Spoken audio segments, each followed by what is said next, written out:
आसमान पर काले बादल छा गए।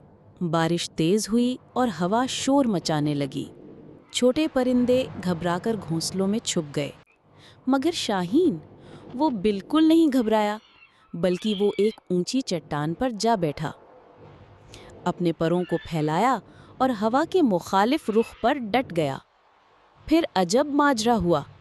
वही तूफानी हवाएं जो दूसरों को डरा रही थी, शाहीन को आसमान के बुलंदियों की तरफ ऊंचा, बहुत ऊंचा ले जाने लगीं। शाहीन खुश हुआ और बोला, किसी ने सच कहा है, मुश्किलात गिराने नहीं बल्कि बनाने और ऊपर उठाने के लिए आती हैं। फिर तूफान थम गया और सूरज निकल आया। शाहीन ने पर फैलाए और सुरूर के आलम में रोशनी की तरफ एक भरपूर उड़ान भरी। अब वो पहले से ज्यादा ताकतवर और आज़ाद महसूस कर रहा था।